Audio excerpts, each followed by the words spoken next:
வணக்கம், சலாம் Malaysia Madani. RTM Tamil செய்திகள் உங்களுக்காக, உங்களுடன் நான் விக்னேஸ்வரன் பார்த்திபன். இன்றைய தலைப்புச் செய்திகள்: இன வேற்றுமை பாராது தேவைப்படுவோருக்கு உதவுவோம், தியாக திருநாளை ஒட்டி பிரதமர் அறைகூவல்.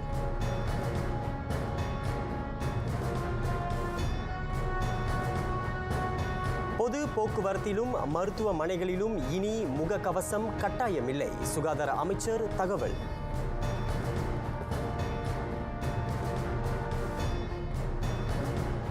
பூமிபுத்ரா அல்லாதோரை தரைப்படையில் கவர முனைப்பு, பள்ளிகளில் விளக்கமளிப்பு இயக்கம் தீவிரம்.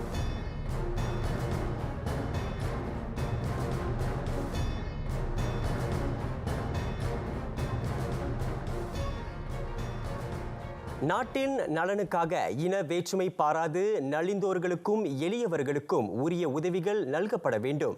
அதற்கு இருமாப்பு, சுற்றத்தார், குடும்ப நலன் ஆகியவை புறந்தள்ளப்பட வேண்டும்.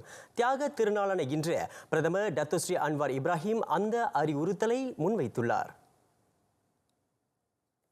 இப்ராஹிம் நபிகளார், அவர் தம் துணைவியார் ஹஜார், புதல்வர் இஸ்மாயில் நபிகளார் ஆகியவரின் தியாகமும் இறையச்சமும் நினைவு கூறப்பட வேண்டும்.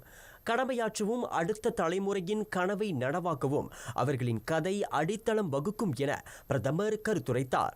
இது நமது உறுதியும் சூளுரையுமாக என முழங்கிய அவர், வலிமையை ஒருமுகப்படுத்தி வளர்ச்சியும் வளப்பமும் கொழிக்கும் மக்கள் நலம் பேணும் நாட்டை அமைப்போம் என மலேசியர்களுக்கு அறைகூவல் விடுத்தார்.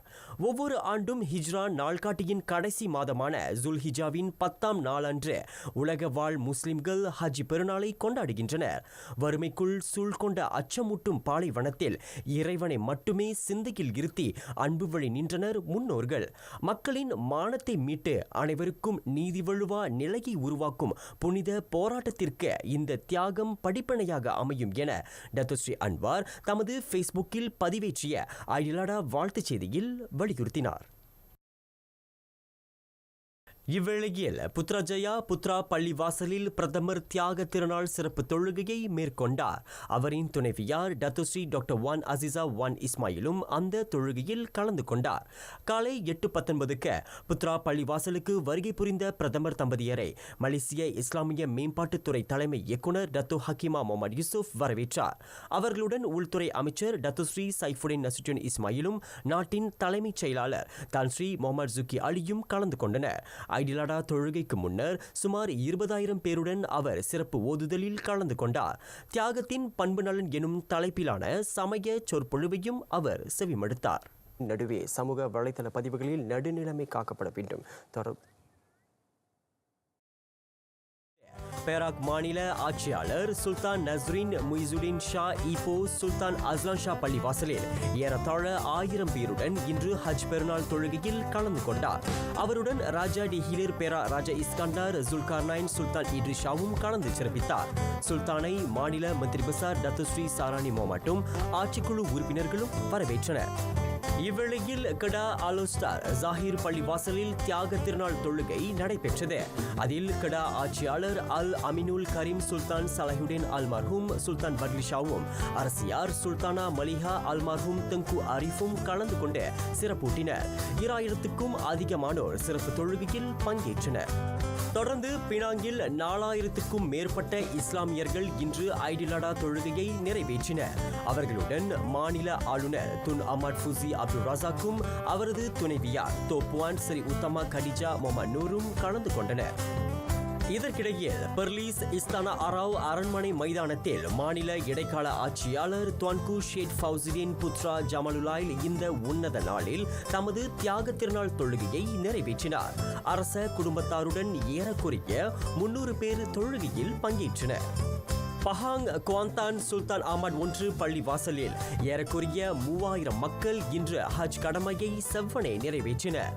மந்திரி பசார் டத்தோஸ்ரீ வான் ரோஸ்டி வான் இஸ்மாயில் தனது சொந்த ஊரான லிபிஸ் தஞ்சோங்காஹையில் அவரின் தியாக திருநாள் தொழுகையை பூர்த்தி செய்தார். ஜொகூரிலும் தியாக திருநாள் கோலாகலமாக கொண்டாடப்பட்டது. ஹஜ் தொழுகையை நிறைவேற்ற துங்கு தமுகோங் ஜொஹோ துங்கு இட்ரீஸ் இஸ்காண்டார் அல் ஹஜ் சுல்தான் இப்ராஹிம் இன்று சுல்தான் அபுபக்கர் பள்ளிவாசலுக்கு சென்றார். அவருடன் துங்கு பங்லிமா ஜொஹோர் துங்கு அப்துல் ரஹ்மான் சுல்தான் இப்ராஹிம் மற்றும் துங்கு புத்ரா ஜொஹோ துங்கு அபுபக்கர் சுல்தான் இப்ராஹிமும் கலந்து கொண்டு சிறப்பித்தனர். அரச குடும்பத்தினருடன் இணைந்து மாநில மந்திரி பசார் டத்தோ ஆன் ஆஃபீஸ் கசியும் ஆட்சிக்குழு உறுப்பினர்களும் தங்களது தொழுகையை நிறைவேற்றினர்.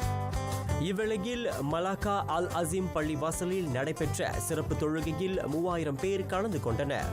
அவர்களுடன் மாநில ஆளுநர் துன் முகமது அலி முகமது ருஸ்டாமும் முதலமைச்சர் டத்துஸ்ரீ அப்துல் ரஹூப் யூசுஃபும் தியாக திருநாள் தொழுகையை நிறைவேற்றினர்.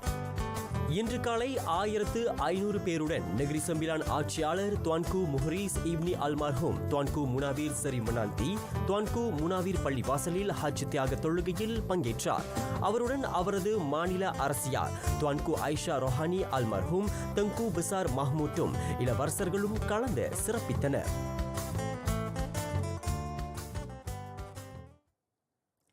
நெருங்குகின்றன 6 மாநில தேர்தல்கள். பொறி பறக்கவிருக்கும் தேர்தல் பரப்புரையின் நடுவே சமூக வலைதள பதிவுகளில் நடுநிலைமை காக்கப்பட வேண்டும். தொடர்பு இலக்கவியல் அமைச்சர் ஃபாமி ஃபர்சில் மக்களுக்கு அவ்வாறு அறிவுறுத்தியுள்ளார். நாட்டின் அமைதியை குலைக்கும் செய்திகளை பதிவேற்றுவோர் மீது சட்டம் பாயும். சட்டத்திற்கு எதிரான வன்ம நஞ்சை பரப்பும் பதிவுகளை செயலாக்க தரப்புகள் கண்டறிவர் என அமைச்சர் இவ்வேளையில் நினைவுறுத்தினார். 5 மாநில சட்டமன்றங்கள் கலைக்கப்பட்டன. உற்சாகத்தின் உச்சாணி கொம்பில் கட்சிகளின் தொண்டர்கள் இருக்கும் வேளையில் ஒற்றுமைக்கு பங்கம் விளைவிக்கும் பதிவுகளை தவிர்க்கும்படி அவர் வலியுறுத்தினார். முன்னதாக அங்காசாபுரே முஹம்மடி பள்ளிவாசலில் தியாக திருநாள் கொண்டாட்டத்தில் அவர் கலந்து கொண்டார். முகக்கவசம் கட்டாயமில்லை. பொது போக்குவரத்திலும் மருத்துவமனை உள்ளிட்ட சுகாதார வசதிகளிலும் அதனை அணிய விலக்களிக்கப்படுகிறது. அடுத்த புதன் தொடங்கி அந்த தளர்வு நடப்புக்கு வருவதாக சுகாதார அமைச்சர் டாக்டர் ஜலிஹா முஸ்தபா தெரிவித்துள்ளார். இருப்பினும் கோவிட்-19 தொற்றுக்கு ஆளானோர் கிளினிக் அல்லது மருத்துவமனையில் இருக்கும் போதும் பொது போக்குவரத்து வாகனங்களில் பயணிக்கும் போதும் முகக்கவசத்தை அணிய வேண்டும். தொற்றுக்கு இலக்கானோரும் அவர்களுக்கு சிகிச்சை அளிப்போரும் சம்பந்தப்பட்ட பகுதிகளில் முகக்கவசத்தை அணிந்திருக்க வேண்டும் என்பதை மீளாய்வு செய்யப்பட்ட தொற்று தடுப்பு நெறிகள் வலியுறுத்துகின்றன. கோவிட்-19 உறுதி செய்யப்பட்டோரை தடுத்து வைக்கும் காலக்கெடுவும் 7 to 5 நாட்களாக குறைக்கப்படுகிறது. அது ஜூலை 5 முதல் நடப்புக்கு வருகிறது. தொற்றுக்கு எளிதில் இலக்காகக்கூடியவர்கள் நெரிசலான அதே வேளையில் மோசமாக காற்றோட்டமுள்ள பகுதிகளில் முகக்கவசத்தை அணிய ஊக்குவிக்கப்படுகின்றனர். முதியோர், கடும் நோய்களால் பாதிக்கப்பட்டோர், குறைந்த நோய் எதிர்ப்பு சக்தியை கொண்டவர்கள், கர்ப்பிணி ஆகியோர் அவர்களில் அடங்குவர். தொற்று மற்றவர்களுக்கு பரவுவதை தடுக்க சுவாச சிக்கல் கொண்டவர்களும் முகக்கவசத்தை அணிய நினைவுறுத்தப்படுகின்றனர். நாளை நிறைவை எட்டும் மலேசியாவில் தொற்று பகுதிகளை கண்டறியும் பணி மேலும் 6 மாதங்களுக்கு, அதாவது டிசம்பர் 31ஆம் தேதி வரையில் நீட்டிக்கப்படுகிறது. நாட்டில் கோவிட்-19 தொற்றின் நடப்பு நிலையும் சுகாதார சேவைக்கு அது ஏற்படுத்தும் எதிர்மறையான தாக்கமும் கவலையளிக்கும் நிலையில் இல்லை.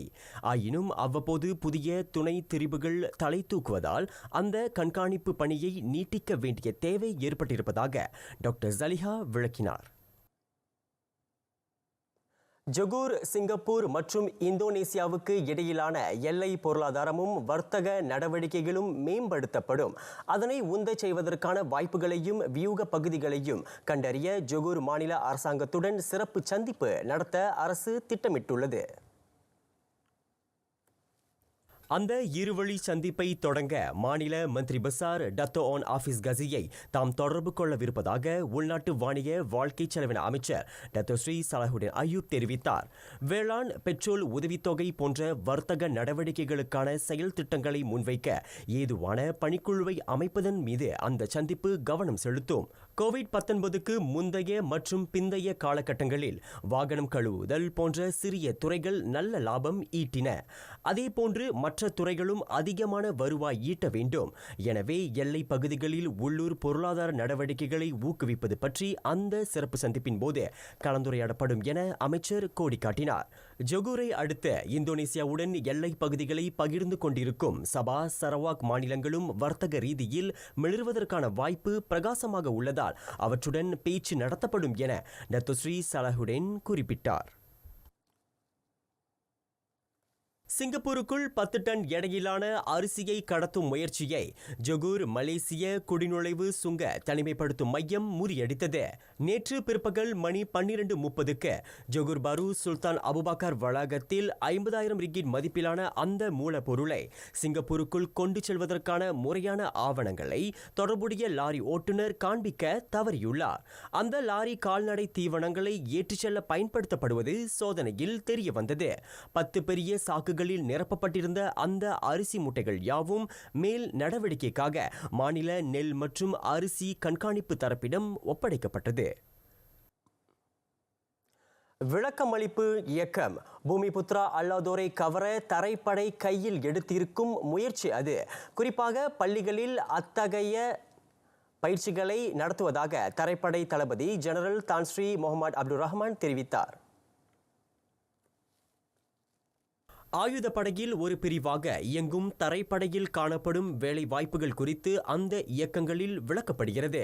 பூமிபுத்ரா அல்லாதோரையும் இளம் தலைமுறையையும் குறிவைத்து அந்த விளக்கமளிப்பு இயக்கம் மேற்கொள்ளப்படுகிறது. தரைப்படையில் இணைவோர் உயர்கல்வியை தொடரும் வாய்ப்பும் பிரகாசமாக உள்ளது. உயர்கல்வி தொடர்வதற்கு அவர்களுக்கு உபகார சம்பள திட்டங்களும் ஏற்படுத்தப்பட்டுள்ளதை general Tan Sri Mohamed Abdul Rahman சுட்டினார். SUKE நெடுஞ்சாலையின் ஆலாம் டமாய் டோல் கட்டணம் இன்று நள்ளிரவு தொடங்கி வசூலிக்கப்படும். டோல் கட்டண வசூலிப்பு touch and go, smart tag, RFID என முற்றிலும் மின்னியல் முறையில் மேற்கொள்ளப்படும். SUKE நெடுஞ்சாலையின் 2ஆம் கட்டம் இம்மாதம் 16ஆம் தேதி திறக்கப்பட்டதை முன்னிட்டு கடந்த 2 வாரங்களாக அது மக்களுக்கு இலவசமாக திறந்துவிடப்பட்டது. அலாம்டமாய் சாலை கட்டண சாவடியில் முதல் நிலை வாகனங்களுக்கு 2 ரிங்கீட் 30 சென்னும் 3ஆம் நிலை வாகனங்களுக்கு 6 ரிங்கீட் 90 சென் வரையிலும் கட்டணம் விதிக்கப்படுகிறது. நாட்டின் 11 மாநிலங்களில் இன்றிரவு வரை இடியுடன் கூடிய கனமழை பெய்யும். மலேசிய வானிலை ஆய்வுத்துறை அந்த எச்சரிக்கையை விடுத்துள்ளது. கெடாவில் சீக், பாலிங், கூலிம், பண்டார் பஹாருவிலும் பெராக், தெரங்கானு, கிளாந்தான், குவா முசாங் ஆகிய இடங்களிலும் பலத்த மழை பொழியும். அதனைத் தொடர்ந்து பஹாங்கில், கேமரன், லிபீஸ், ராவுப், பெந்துங், ரோம்பினிலும், ஸ்லாங்கூரில், ஹுலு ஸ்லாங்கூர், கொம்பாக், ஹுலுலாங்காட்டிலும், கோலாலம்பூரை அடுத்து ஜொகூர் மற்றும் நெகிரி செம்பிலானிலும் அதே நிலை நீடிக்கும் என கணிக்கப்பட்டுள்ளது. சபா சரவாக்கின் பெரும்பாலான பகுதிகளுக்கும் மேட் மலேசியா அந்த எச்சரிக்கையை விடுத்துள்ளது. அசைக்க முடியாத உறுதியும் திடசித்தமும் கொண்டவன் உலகத்தை தன் வழியில் தானே உருவாக்கிக் கொள்வான். அந்த சிந்தனை துளிகளை மெய்ப்பித்தவர் ருகேந்திரன் ராஜரத்தினம். தனது 27 வயதில் குளுக்கோமா நோயால் பாதிக்கப்பட்ட இவருக்கு கண் அறுவை சிகிச்சை தோல்வியுறவே 2 பார்வையையும் இழந்தார். எனினும் சொந்த காலில் நிற்க வேண்டும் என்ற வேட்கை அவரிடம் வேரூன்றி இருந்தது. சிறு வயதில் கற்றுக்கொண்ட சமையல் கலையை கையில் எடுக்க இன்று பிளைண்ட் செஃப் கிச்சன் உரிமையாளராக வலம் வருகிறார் ருகேந்திரன். அதுக்கு முன்னுக்கு நான் ஃபைபர் ஆப்டிக்ஸ் ஸ்ப்ளைசிங் கான்ட்ராக்டராக இருந்தேன். பார்வை போகிறதுக்கு முன்னுக்கு எங்கள் வீட்டு நிகழ்ச்சிகள், விருந்துக்கு எல்லாத்துக்குமே நாங்களே சொந்தமாக சமைப்போம்.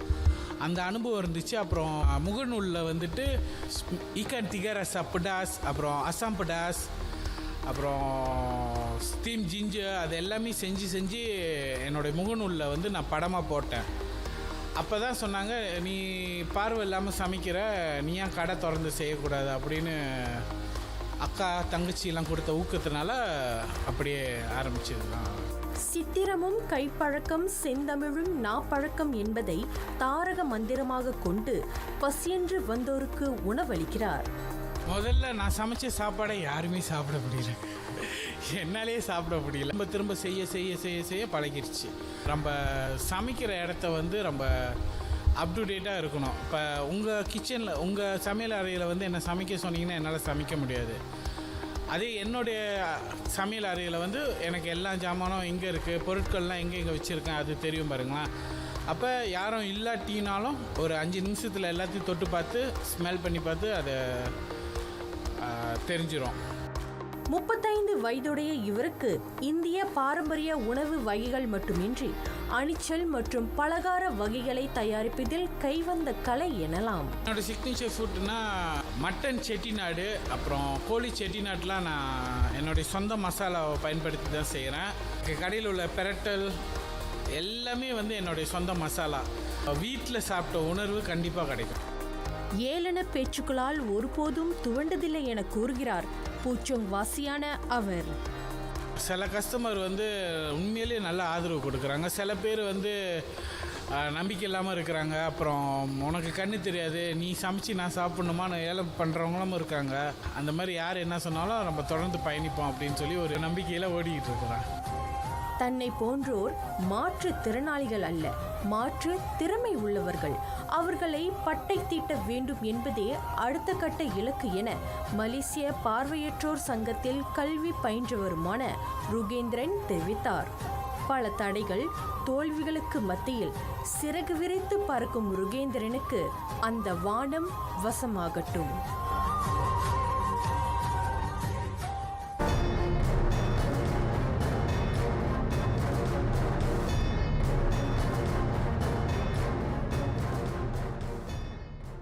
வெக்னர் துணை ராணுவத்தின் ஆதிக்க கோட்டையை தவிடு பொடியாக்கும் முனைப்பில் முழுவீச்சில் இறங்கியுள்ளது ரஷ்யா. சிரியாவிலும் மத்திய ஆப்பிரிக்க குடியரசிலும் இயங்கும் அந்த படையின் வெறியாட்டத்துக்கு முற்றுப்புள்ளி வைக்கப்படும் என மாஸ்கோ சூளுரைத்தது. சிரியாவிலிருந்து ரஷ்யாவின் கண்காணிப்பு இன்றே வெக்னர் துணை ராணுவம் வெளியேறுவதை தடுக்க சிரிய அதிபர் பஷார் அல் அசாட் உடன் சந்திப்பு நடத்த மாஸ்கோ எண்ணியுள்ளது. அவரை சந்திக்க ரஷ்ய வெளியுறவு அமைச்சர் செர்கே வெர்ஷனின் சிரிய தலைநகர் டம்ஷிக்கு இன்று புறப்பட்டார். அந்த மேற்காசிய நாட்டில் பேரளவில் கட்டுப்பாடின்றி இயங்கும் வெக்னர் படை லட்டாக்கியா துறைமுக நகரின் வான் தளத்திற்கு செல்ல ஆணை பிறப்பிக்கப்பட்டது. மத்திய ஆப்பிரிக்க குடியரசிலும் அதன் ஆளுமையை மட்டுப்படுத்த அதன் அதிபர் ஃபவுஸ்டின் அர்கேஞ்ச் உடன் பேச்சுகள் நடத்தவும் ரஷ்யா திட்டம் தீட்டியுள்ளது. இதற்கிடையில் வெக்னர் துணை ராணுவத்துடனான மோதல் ரஷ்யாவின் உள்நாட்டு விவகாரம், அதில் மத்திய ஆப்பிரிக்காவுக்கு தேவையில்லாத விஷயம் என அந்நாட்டு அதிபரின் பாதுகாப்பு ஆலோசகர் ஃபிடல் கவுன்சிகா கூறினார்.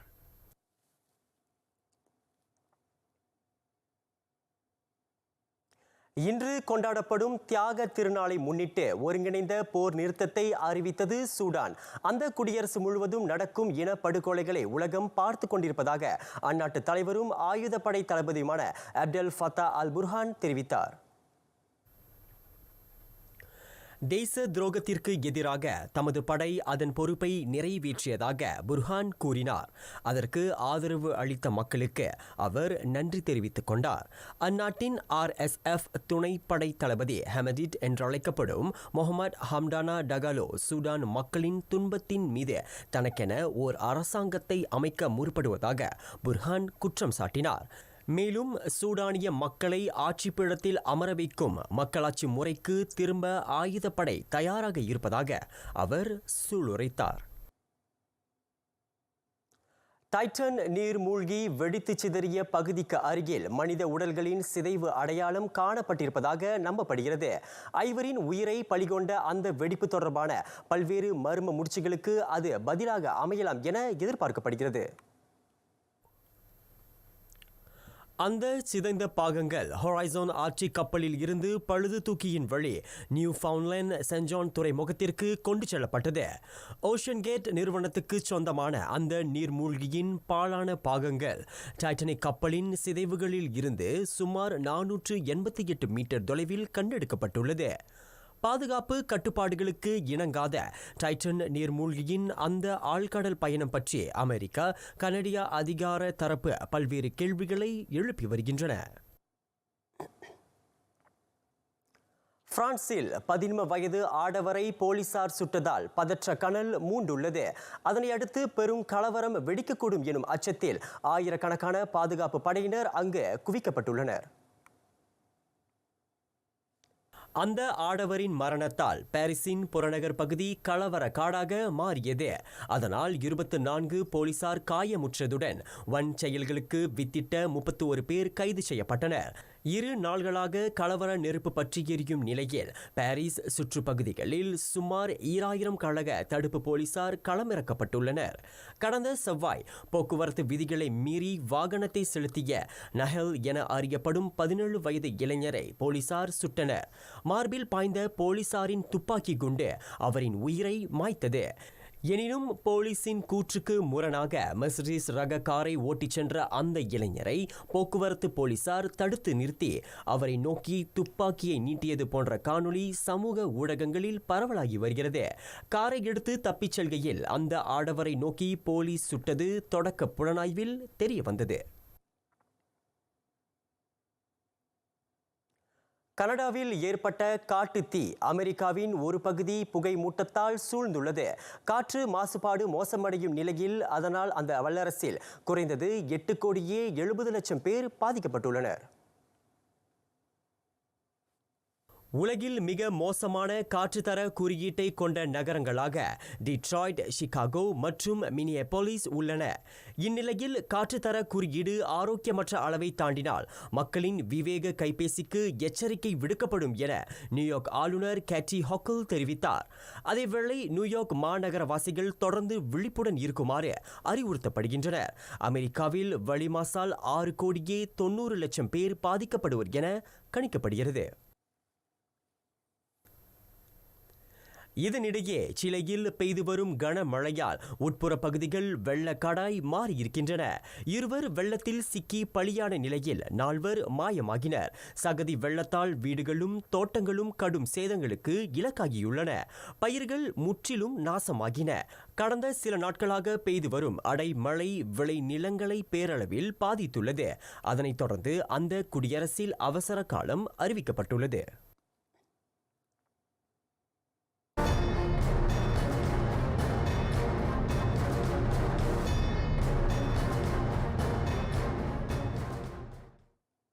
மனம் உண்டானால் மார்க்கம் உண்டு. அதற்கு மிகச்சிறந்த உதாரணமாய் பவனி வருகின்றனர் நம் நாட்டு இந்தியர்கள் என்பர். உலகின் மிக உயரமான வாகன போக்குவரத்து சாலையாக விளங்கும் லடாக்கில் பயணித்து அவர்கள் சாதனை படைத்திருக்கின்றனர். லடாக் பனிச்சூழ்ந்த அந்த சாலைகளில் பயணிப்பது ஒவ்வொரு மோட்டார் சைக்கிளோட்டிக்கும் சவாலான கனவு. அதனையே சாதனையாக்க புறப்பட்டவர்கள்தான் மசல் ரைடர்ஸ் குழுவினர்.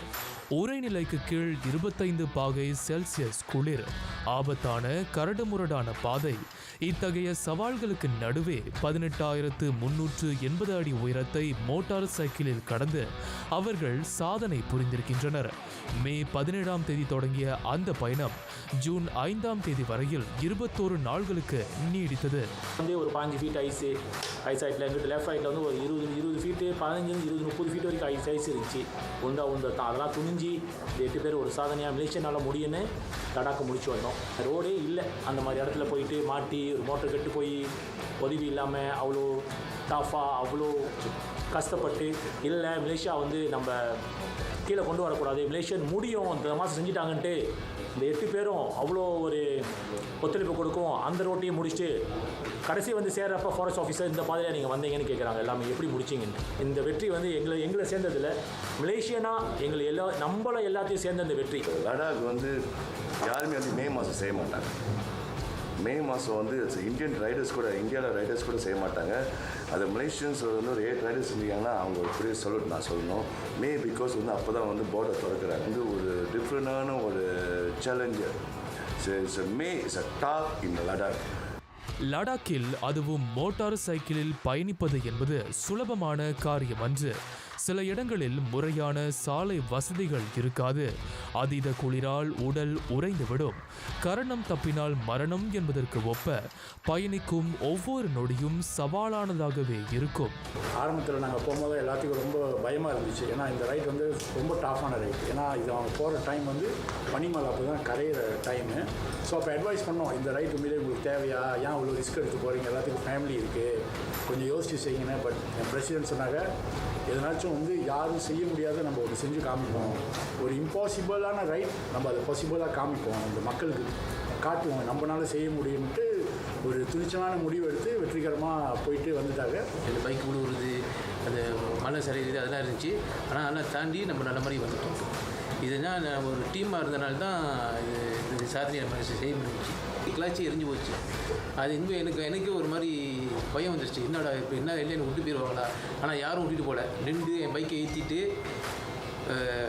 இன்னொரு கல்ல போய் என் பைக்கை செஞ்சுட்டு, மழையில் என் பைக்கை செஞ்சுட்டு திருப்பி கொஞ்சம் ரைட் பண்ணேன். ஸோ ஒரு ஆளுக்கு ஓட்ட முடியலனாலும் அந்த மோரல் சப்போர்ட்லாம் கொடுத்து எல்லாத்தையுமே வந்து ஓரளவுக்கு எடுத்துகிட்டு வந்தது எல்லாமே வந்து விட்டு போயிருக்கு. இதில் வந்து இதுதான் சொல்லுவாங்க, டீம் ஒர்க்குன்னு சொல்லுவாங்க. மலேசியனாக நாங்கள் இருந்ததுக்கு நாங்கள் வந்து எல்லா மலேசியனுக்கும் நாங்கள் வந்து ஒரு எழுத்துக்கட்டாக எல்லாத்துக்கும் சப்போர்ட்டாக இருந்தது வந்து ரொம்ப சந்தோஷமாக இருக்குது. லடாக்கை அடுத்து கொரியாவில் கால் பதிக்கவும் மசில் ரைடர்ஸ் குழுவினர் திட்டமிட்டிருக்கின்றனர். கனவுகள் மெய்ப்பட வேண்டும். எவ்வளவு கடினமாக இருந்தாலும் தொட்ட காரியத்தை சிரத்தையுடன் மேற்கொண்டால் வெற்றி நம் வசம் என்பதற்கு இவர்கள் ஒரு சிறந்த எடுத்துக்காட்டு.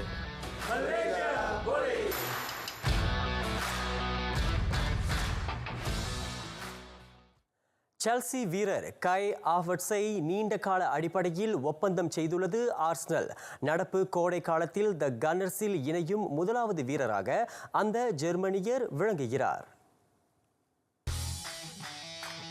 அந்த மத்திய திடல் வீரர் அணி மாறுவதற்கு வழங்கப்பட்ட தொகை குறித்த விவரங்களை ஆர்சனலும் செல்சியும் வெளியிடவில்லை. ஆனால் ஹாவர்ட்ஸின் சேவை பெற ஆர்சனல் செல்சிக்கு 6 கோடியே 5 லட்சம் பவுண்ட் வரையில் செலுத்தியிருக்கக்கூடும் என பிரிட்டிஷ் ஊடகங்கள் கணித்துள்ளன. அவரின் வரவால் ஆர்சனலின் ஆற்றலுக்கு வலுவூட்டப்படும் என அணி நிர்வாகி மிக்கல் அர்டெட்டா நம்புகிறார். ஹாவர்ட்ஸ் 2020 செப்டம்பரில் ஜெர்மனிய புண்டஸ்லிகா அணியான பாயர்ன் லெவர்குசனிலிருந்து செல்சியில் இணைந்தார். அந்நேரத்தில் அவரின் சேவை பெற செல்சி 7 கோடியே 1 லட்சம் பவுண்ட் வரையில் செலுத்தியிருந்தது. கோல் காவலர் கெப்பா அரிசா பலாகாவுக்கு அடுத்த செல்சியில் அதிக தொகைக்கு ஒப்பந்தம் செய்யப்பட்ட வீரராக அவர் விளங்கினார்.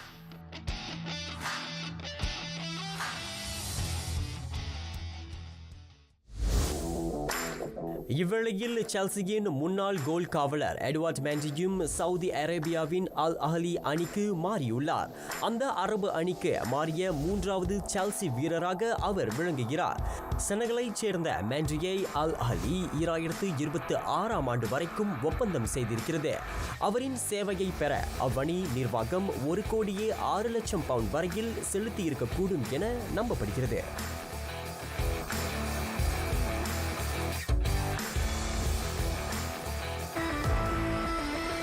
டாட்டனம் ஹாட்ஸ்பர் வீரரானார் ஜேம்ஸ் மேடிசன்.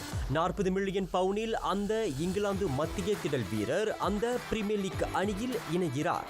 26 வயது மேடிசன் இதற்கு முன்னர் பிரீமியர் லீக் பட்டியலிருந்து வெளியேறிய லெஸ்டரில் 5 பருவங்களுக்கு விளையாடி இருந்தார். டாட்டனமுடன் அவர் 5 ஆண்டுகளுக்கு ஒப்பந்தம் செய்து கொண்டுள்ளார்.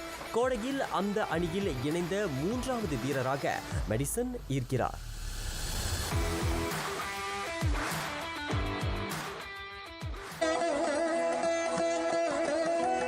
கொன்றை வேந்தன். செய்தவம் மறந்தால் கைதவம் ஆளும். தவம் செய்தால் பலன் கிடைக்காமல் போனாலும் மற்றவருக்கு செய்த உதவியினால் கிடைக்கும் நன்மை கிடைத்தே ஆகும் என உணர்த்துகிறார் அவ்வை பிராட்டி.